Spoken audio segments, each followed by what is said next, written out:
20 കൊല്ലം കൊണ്ട് ഇത് മുതലാവില്ലെങ്കിൽ അവിടെ 10 കൊല്ലം കൊണ്ട് ബാംഗ്ലൂർ തുടങ്ങിയാൽ മുതലാവും. പക്ഷേ എന്നിരുന്നാലും ഈ 35,000 ആളുകൾക്ക് ജോലി കൊടുക്കുക എന്നത്, അതിനുള്ള സാഹചര്യം ഉണ്ടാക്കി കൊടുക്കുക എന്നത്. പിന്നെ ഞാൻ എൻ്റെ ഒരു പുതിയ ടെക്നോളജിയാണ് ഇതിൽ ഉപയോഗിക്കുന്നത്, മാർക്കറ്റിംഗ്. ഈ IT ടവറിൻ്റെ മാർക്കറ്റിംഗ് ഞാൻ തന്നെ ചെയ്യാൻ പോകുന്നു എൻ്റെ സ്റ്റാഫുകളോടുകൂടി. 20 കൊല്ലം മുമ്പ് ഇന്ത്യയിലെ ഏറ്റവും വലിയ ഷോപ്പിംഗ് മാൾ അന്ന് കൊച്ചിയിൽ പണിതപ്പോൾ എല്ലാവരും എൻ്റെ ഫൈനാൻസ് ഡിപ്പാർട്ട്മെൻറ്റ് വരെയും പറഞ്ഞു ഇത് ഇവിടെ നടക്കില്ല, കേരളമാണ് വലിയ പ്രശ്നമാണ്, അങ്ങനെയാണ് ഇങ്ങനെയാണ്. എന്ന് വെച്ചാൽ ഈ പ്രശ്നം ഉണ്ടാക്കുകയും ഇവിടെ നിന്ന് വന്നവരെ ഓടിക്കാൻ വേണ്ടി മാത്രം കുറേ മീഡിയ യൂട്യൂബേഴ്സ് ഉണ്ട്. നല്ല നല്ല മീഡിയക്കാരല്ല പറയുന്നത്. തൊഴിലുകൾ കൊടുക്കുന്നത് ഉത്തമമാണ്. ഭിക്ഷ വാങ്ങുന്നത് ദാരിദ്ര്യം വർദ്ധിപ്പിക്കും, ദാനം വാങ്ങുന്നത് അഭിമാനം നശിപ്പിക്കും. ശ്രീനാരായണ ഗുരുദേവൻ പറഞ്ഞതാണ്. അപ്പോൾ അതിനുള്ള സൗകര്യമാണ് ഇപ്പോൾ നമ്മൾ ഉണ്ടാക്കി കൊടുക്കുന്നത്. ബിസ്മില്ലാഹിർ റഹ്മാനിർ റഹീം. In the name of God, the most merciful, the most beneficent.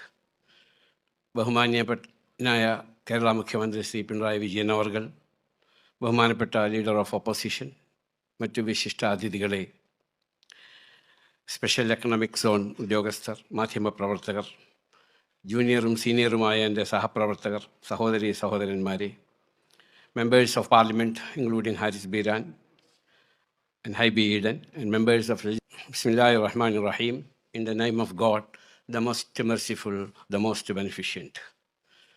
ബഹുമാന്യനായ കേരള മുഖ്യമന്ത്രി ശ്രീ പിണറായി വിജയൻ അവർകൾ, ബഹുമാനപ്പെട്ട ലീഡർ ഓഫ് ഓപ്പോസിഷൻ, മറ്റു വിശിഷ്ടാതിഥികളെ, സ്പെഷ്യൽ എക്കണോമിക് സോൺ ഉദ്യോഗസ്ഥർ, മാധ്യമപ്രവർത്തകർ, ജൂനിയറും സീനിയറുമായ എൻ്റെ സഹപ്രവർത്തകർ, സഹോദരി സഹോദരന്മാരെ, members of parliament including Haris Beeran and Hibi Eden and members of legislative assembly, എൻ്റെ സുഹൃത്തും സഹോദരനുമായ കുഞ്ഞാലിക്കുട്ടി സാഹിബ്, രാജീവ് ജി, അങ്ങനെ ഞങ്ങൾ ക്ഷണിക്കപ്പെട്ട് ഇവിടെ എത്തിയ എല്ലാ അതിഥികൾക്കും എൻ്റെ സഹോദരൻ അഷ്റഫ് അലി സ്വാഗതം പറഞ്ഞു. ഒരിക്കൽ എൻ്റെ വക കൂടി സ്വാഗതവും അതോടൊപ്പം നന്ദിയും ഞാൻ പ്രകടിപ്പിച്ചുകൊള്ളട്ടെ.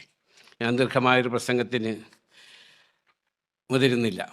ഇത് ഞങ്ങളുടെ ഇൻഫർമേഷൻ ടെക്നോളജിയിലെ 3ാമത്തെ പ്രൊജക്റ്റാണ്, ട്വിൻ ടവർ. ഈ ട്വിൻ ടവർ ഇത്രയും വലുത് ഇവിടെ പണിതാൽ അതിനുള്ള കമ്പനികൾ വരുമോ എന്ന സംശയം ഒരുപാട് ആളുകളുണ്ടായിരുന്നു. ഞാൻ ലോകത്തിൽ എവിടെ ചെന്നാലും ആദ്യം നോക്കുന്നത് 4 കാര്യങ്ങളിലാണ്. ഒന്ന്, വിഷണറി ലീഡർഷിപ്പ്. ഞാൻ പോകുന്ന രാജ്യത്തോ അല്ലെങ്കിൽ ആ സംസ്ഥാനത്തോ വിഷണറി ലീഡർഷിപ്പ് ഉണ്ടോ? ഞങ്ങൾ ഒരുമിച്ച്, ഞാനും ബഹുമാനപ്പെട്ട മന്ത്രിയും രാജീവും കൂടി കഴിഞ്ഞ പ്രാവശ്യം ഡാവോസിലെ വേൾഡ് എക്കണോമിക് കോൺഫറൻസിൽ പോവുകയുണ്ടായി. അങ്ങനെ വേൾഡ് എക്കണോമിക്സ് കോൺഫറൻസിൽ അദ്ദേഹം സംസാരിച്ചു കൊണ്ടിരുന്നപ്പോൾ ഞാനും ഉണ്ടായിരുന്നു. അവിടുത്തെ ഇൻവെസ്റ്റേഴ്സ് ചോദിച്ചത്, what is the political consensus? Political consensus ഉണ്ടോ നിങ്ങൾ വരുന്ന സ്റ്റേറ്റിൽ നിന്നാണ് ചോദ്യം. അദ്ദേഹം അതിന് മറുപടി പറഞ്ഞു, ഞങ്ങൾ ഓപ്പോസിഷനും ഇപ്പോൾ ഭരിക്കുന്ന പാർട്ടിയും ഡെവലപ്മെൻറ്റിൽ ഞങ്ങൾ ഒന്നാണ്.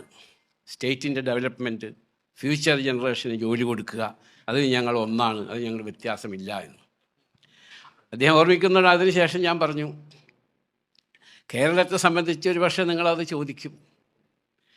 ഞാൻ നേരത്തെ പറഞ്ഞ മാതിരി ഞാൻ ഒരു കച്ചവടക്കാരൻ അല്ലെങ്കിൽ ഒരു ബിസിനസ്സുകാരൻ അല്ലെങ്കിൽ ഒരു വ്യവസായി എന്നൊക്കെ പറഞ്ഞിട്ടുണ്ടെങ്കിൽ തന്നെ ഞാൻ നോക്കുന്നത് വിഷണറി ലീഡർഷിപ്പ് ഉണ്ടോ. 2, ആ രാജ്യത്തിൻ്റെയോ സ്റ്റേറ്റിൻ്റെയോ എക്കണോമി സ്ട്രോങ് ആണോ. 3, റോ മെറ്റീരിയൽസ് അവൈലബിൾ ആണോ, അതിൽ ഫ്യൂച്ചർ ഗ്രോത്ത് ഉണ്ടോ. ഈ കാര്യങ്ങളാണ് ഞാൻ നോക്കാറ്. അപ്പോൾ ഒരു പൊളിറ്റിക്കൽ കൺസെൻസസ് നമ്മുടെ സ്റ്റേറ്റിൽ എപ്പോഴും ഉണ്ട് എന്നുള്ളതിൻ്റെ തെളിവാണ് ഇവിടെ ബഹുമാനപ്പെട്ട ദീർഘവീക്ഷണമുള്ള കേരളത്തിൻ്റെ മുഖ്യമന്ത്രിയും അതുപോലെ പ്രതിപക്ഷ നേതാവ് ഒരുമിച്ച് ഇവിടെ ഇരിക്കുന്നത്, അതുപോലെ കുഞ്ഞാലിക്കുട്ടി സാഹിബ് ഇരിക്കുന്നത്, അതുപോലെ ബഹുമാന്യനായ രാജീവ് ചന്ദ്രശേഖർ അവർകൾ ഇരിക്കുന്നത്. ദാറ്റ് മീൻസ് ഡെവലപ്മെൻറ്റാണ് എന്ന് ഞാൻ അന്ന് ഉദാഹരണം പറഞ്ഞു. കരുണാകരൻ കേരള മുഖ്യമന്ത്രിയായിരുന്ന കാലഘട്ടത്ത് ആരംഭിച്ച കൊച്ചിൻ എയർപോർട്ട്, അതിൻ്റെ എല്ലാ സഹായവും സഹകരണവും തന്ന് ഉദ്ഘാടനം ചെയ്തത് ബഹുമാനപ്പെട്ട EK നായനാർ അവർകളാണ്. അതാണ് പൊളിറ്റിക്കൽ കൺസെൻസസ്. ഒരുപാട് ഉദാഹരണങ്ങൾ പറയാനുണ്ട്. ഇപ്പോൾ ഇവിടെ ജിം ഇൻവെസ്റ്റേഴ്സ് കോൺഫറൻസ് നടത്തി. അതിൽ ബഹുമാനപ്പെട്ട മുഖ്യമന്ത്രി ഉദ്ഘാടനം നിർവഹിച്ചതിന് ശേഷം പ്രതിപക്ഷ നേതാവ് പറഞ്ഞു, we are support the investors to our state. അത് നമ്മുടെ ഫ്യൂച്ചർ ഡെവലപ്മെൻറ്റിന് ആവശ്യമാണ്. ഇന്ത്യ ബഹുമാനപ്പെട്ട പ്രധാനമന്ത്രി ശ്രീ നരേന്ദ്രമോദിയുടെ കീഴിൽ 5 ട്രില്യൺ എക്കണോമിയിലേക്ക് പോയിക്കൊണ്ടിരിക്കുകയാണ്. അപ്പോൾ Indian economy is very strong, that everybody should admit. അപ്പോൾ വിഷണറി ലീഡർഷിപ്പുണ്ട്, കേരളത്തിലുമുണ്ട്, ഇന്ത്യയിലുമുണ്ട്. ഇൻവെസ്റ്റ്മെൻറ്റിന് പറ്റിയ ക്ലൈമറ്റാണ്. പിന്നെ കേരളം അതിന് പറ്റുമോ എന്നാണ് എന്നോട് ചോദിച്ചത്. അപ്പം ഞാൻ പറഞ്ഞു, 20 കൊല്ലം മുമ്പ് ഇന്ത്യയിലെ ഏറ്റവും വലിയ ഷോപ്പിംഗ് മാൾ അന്ന് കൊച്ചിയിൽ പണിതപ്പോൾ എല്ലാവരും എൻ്റെ ഫൈനാൻസ് ഡിപ്പാർട്ട്മെൻറ്റ് വരെയും പറഞ്ഞു ഇത് ഇവിടെ നടക്കില്ല, കേരളമാണ് വലിയ പ്രശ്നമാണ്, അങ്ങനെയാണ് ഇങ്ങനെയാണ്.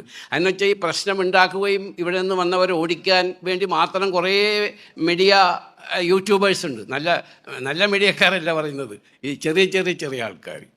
എൻ്റെ അഡ്വക്കേറ്റ് സുരേഷ് കുമാർ സാറുണ്ട്, മൂപ്പര് ഒരുപാട് കേസ് എനിക്ക് വേണ്ടി അറ്റൻഡ് ചെയ്ത അദ്ദേഹമാണ്. അപ്പോൾ ആവശ്യമില്ലാത്ത കേസുകൾ കൊടുക്കുക. ഞാനിവിടെ കേരളത്തിൽ തുടങ്ങിയ എല്ലാ പ്രൊജക്റ്റിനും എനിക്ക് ഉണ്ടായിരുന്നു. സുപ്രീം കോടതി വരെയും, തിരുവനന്തപുരം ഷോപ്പിംഗ് മാളിൽ സുപ്രീം കോടതി വരെയും പോകേണ്ടി വന്നു. പക്ഷേ ദീർഘദൃഷ്ടിയുള്ള വീക്ഷണമുള്ള കേരള ഗവൺമെൻറ്, അതിന് ഉദ്യോഗസ്ഥന്മാരും സത്യസന്ധമായി ഞാൻ ചെയ്തു എന്ന് അവർക്ക് ബോധ്യപ്പെട്ടതുകൊണ്ട് അവർ സപ്പോർട്ട് ചെയ്തു. അപ്പോൾ അതാണ് പൊളിറ്റിക്കൽ കൺസെൻസസ് ഉണ്ട് എന്ന് പറഞ്ഞത്. ഞാൻ എൻ്റെ ബൊൾഗാട്ടിയിലെ പ്രൊജക്റ്റ് വന്നപ്പോൾ എന്തോരേ എതിർപ്പായിരുന്നു എന്നറിയോ. പക്ഷേ എല്ലാ ബഹുമാനപ്പെട്ട മുഖ്യമന്ത്രി, അന്ന് പാർട്ടി സെക്രട്ടറി കൂടിയായിരുന്നു, അദ്ദേഹത്തിൻ്റെ സഹായം എനിക്ക് ഒരിക്കലും മറക്കാൻ സാധ്യമല്ല. അതുപോലെ അന്ന് മുഖ്യമന്ത്രി ഉമ്മൻചാണ്ടി അവർകളായിരുന്നു, അദ്ദേഹത്തിൻ്റെയും വി ഡി സതീശൻ അടക്കമുള്ള പാർട്ടിയുടെയും സഹായം എനിക്ക് മറക്കാൻ സാധ്യമല്ല. ആയതുകൊണ്ടാണ് ഇന്ന് വേൾഡിലെ എല്ലാ കോൺഫറൻസുകളും ഇപ്പോൾ കൊച്ചിയിലേക്കാണ് നോക്കിക്കൊണ്ടിരിക്കുന്നത്. കാരണം എന്താണെന്ന് വെച്ചാൽ ക്ലൈമറ്റ്, ജനങ്ങൾ, ഇവിടുത്തെ ആളുകൾ. അപ്പോൾ ഇത് തുടങ്ങിയപ്പോൾ എന്നോട് പറഞ്ഞു ഇതിങ്ങനെ നടക്കുമോ എന്ന്. കാരണം 115 ഉറുപ്പിക പെർ സ്ക്വയർ ഫീറ്റിനാണ് ബാംഗ്ലൂർ. ആ സ്ഥാനത്ത് ഇവിടെ 55 ഉറുപ്പിക ഒരു സ്ക്വയർ ഫീറ്റിനുള്ളൂ, 55 റുപ്പീസ്. അപ്പോൾ ഈ 55 ഉറുപ്പിക സ്ക്വയർ ഫീറ്റിനുള്ളപ്പോഴും 110 ഉറുപ്പിക ഉള്ളപ്പോഴും നിങ്ങൾ എന്തിനു തുടങ്ങുന്നു എന്ന് ഞാൻ പറഞ്ഞു. ഇവിടെയുള്ള എത്രയോ ലക്ഷമെന്ന് എനിക്കറിയില്ല, ലക്ഷക്കണക്കിന് മലയാളി എൻ്റെ സഹോദരന്മാർ, നമ്മുടെ കുട്ടികൾ, യുവാക്കൾ, അവർ ബാംഗ്ലൂരാണ് പോയിക്കൊണ്ടിരിക്കുന്നത്. അപ്പോൾ ആ ബാംഗ്ലൂരിലേക്ക് ഡെയിലി ബസ്സും കാറും അതുപോലെ ട്രെയിനും ഫ്ലൈറ്റും ഒക്കെ ഫുള്ളാണ് ബാംഗ്ലൂരിലേക്ക്. അവർ ഇവിടെ വന്ന് ജോലി ചെയ്യും. ഇത് സമ്പാദ്യത്തിനുള്ള മാർഗമല്ല, പക്ഷേ ഇത് കുറേ ആളുകൾക്ക് 10-30,000 നമ്മുടെ അടുത്ത തലമുറയ്ക്ക് ജോലി കിട്ടാൻ വേണ്ടിയിട്ടാണ്. അപ്പോൾ അവിടെ 110 ഉറുപ്പിക പെർ സ്ക്വയർ ഫീറ്റ്, ഇവിടെ 55 ഉറുപ്പിക. അപ്പോൾ അത് 20 കൊല്ലം കൊണ്ട് ഇത് മുതലാവുള്ളെങ്കിൽ അവിടെ 10 കൊല്ലം കൊണ്ട് ബാംഗ്ലൂരിൽ തുടങ്ങിയാൽ മുതലാവും. പക്ഷേ എന്നിരുന്നാലും ഈ 35,000 ആളുകൾക്ക് ജോലി കൊടുക്കുക എന്നത്, അതിനുള്ള സാഹചര്യം ഉണ്ടാക്കി കൊടുക്കുക എന്നത്. പിന്നെ ഞാൻ എൻ്റെ ഒരു പുതിയ ടെക്നോളജിയാണ് ഇതിൽ ഉപയോഗിക്കുന്നത്, മാർക്കറ്റിംഗ്. ഈ IT ടവറിൻ്റെ മാർക്കറ്റിംഗ് ഞാൻ തന്നെ ചെയ്യാൻ പോകുന്നു എൻ്റെ സ്റ്റാഫുകളോടുകൂടി. ഞാൻ 20 കൊല്ലം മുമ്പ്, 1 മിനിറ്റ് കൊണ്ട് അവസാനിപ്പിക്കുക ചെയ്യാം, ഞാൻ ഒറ്റ മിനിറ്റ്. ഞാൻ ഒരു 20 കൊല്ലം മുമ്പ് അബുദാബിയിൽ അൽവഹദ മാൾ എന്ന് പറഞ്ഞിട്ട് ഷോപ്പിംഗ് മാൾ, ഇപ്പോഴും അതെൻ്റെ തന്നെയാണ്, ഞങ്ങൾ നടന്നുകൊണ്ടിരിക്കുകയാണ്. അവിടെ ഒരു കോഫി ഷോപ്പ് വേണം. അവിടെ വേറെ എല്ലാ ബ്രാൻഡുകളുടെ കോഫി ഷോപ്പുണ്ട്. അപ്പോൾ അവിടെ ഈ ഒരു പ്രത്യേക ബ്രാൻഡ് കോഫി ഷോപ്പ് വേണം. അത് വളരെ ഹൈ സ്റ്റാൻഡേർഡിലുള്ള ഷോപ്പിംഗ് മാളിലാണ് അവർ പോവുള്ളൂ. അങ്ങനെ എൻ്റെ ടീം അവരായിട്ട് സംസാരിച്ചു. അപ്പോൾ പറഞ്ഞു ഞങ്ങൾക്കിപ്പോൾ ഇവിടെ വരാൻ ഉദ്ദേശമില്ല, ആൾറെഡി ഞങ്ങൾ ഈ രാജ്യം വിട്ടു, ആ രാജ്യത്തെ പേരും ബ്രാൻഡൊന്നും ഞാൻ പറയുന്നില്ല, പോകാൻ ഉദ്ദേശിക്കുന്നില്ല എന്ന്. അപ്പോൾ ഇവിടെ നിന്ന് ടൂറിസ്റ്റായിട്ട് പോകുന്ന ആളുകളൊക്കെ ലണ്ടനിലും പാരീസിലും അവിടെയൊക്കെ പോയാൽ ഈ കോഫി ഷോപ്പിലാണ് കോഫി കുടിക്കാറും ചായ കുടിക്കാറും. അപ്പോൾ എന്നോട് ഒരുപാട് എൻ്റെ അറബി സഹോദരന്മാരടക്കം പറഞ്ഞു ഈ കോഫി ഷോപ്പ് എനിക്ക് കൊണ്ടുവരുന്നു. അവസാനം അവർ വരില്ല എന്ന് പറഞ്ഞപ്പോൾ ഞാൻ അതിൻ്റെ ചെയർമാനെ കാണാൻ പോയി. 1.5 മാസം കഴിഞ്ഞിട്ട് എനിക്ക് അപ്പോയിൻമെൻറ്റ് തന്നു. ഞാൻ പോയി കാത്തിരുന്ന് അദ്ദേഹത്തിനെ കണ്ടിട്ട് ഞാൻ കൺവിൻസ് ചെയ്യുകയാണ്. എന്താണ്, കംപ്ലീറ്റ് ഇൻവെസ്റ്റ്മെൻറ്റ് ഞങ്ങൾ ചെയ്യുക, നിങ്ങൾ ജസ്റ്റ് വന്ന് നിങ്ങളുടെ ബ്രാൻഡ് നടത്തിയാൽ മതി. എന്നിട്ട് നിങ്ങൾ 3 മാസമോ 4 മാസമോ കഴിഞ്ഞിട്ട് നോക്കിയിട്ട് നിങ്ങൾക്ക് ലാഭം ഉണ്ടെങ്കിൽ മാത്രം എനിക്ക് വാടക തന്നാൽ മതി, അതല്ലെങ്കിൽ നിങ്ങൾക്ക് വരാനും പോകാനുള്ള ചാർജ് തന്നെ ഞാൻ തരാമെന്ന് പറഞ്ഞു. അതൊരു പുതിയ അനുഭവമായിരിക്കും അദ്ദേഹത്തിന്, ഒരു പുതിയ ഇന്നോവേഷൻ വി ക്യാൻ സേ. അപ്പോൾ പറഞ്ഞു ശരി, ഞങ്ങൾ വരാൻ തീരുമാനിക്കുന്നു. ഞാൻ പറഞ്ഞു നിങ്ങൾക്ക് എങ്ങനെയാണ് വേണ്ടതെന്ന് വെച്ചാൽ ഡ്രോയിങ് തരിക, അതനുസരിച്ച് ഞങ്ങൾക്ക് പണിത് തരാമെന്ന് പറഞ്ഞു. അൽവഹദ മാളിൽ ഇന്നും ആ മാളിൽ നടക്കുകയാണ് നന്നായിട്ട്. അവരവിടെ വന്നു, സ്റ്റാർട്ട് ചെയ്തു. അവർ പറയുന്ന രീതിയിൽ ഞാൻ ഡ്രോയിങ് ഉണ്ടാക്കി കൊടുത്തു. നോക്കുമ്പോൾ അവിടെ ആൾക്കാർ ലൈൻ നിൽക്കുകയാണ് 1 മാസം. അപ്പോൾ ഞാനൊരാളെ നിർത്തിയിട്ടുണ്ട് ഇവിടെ ആൾക്കാർ വരുന്നുണ്ടോ ഇല്ലയെന്ന് അറിയാൻ വേണ്ടിയിട്ട്.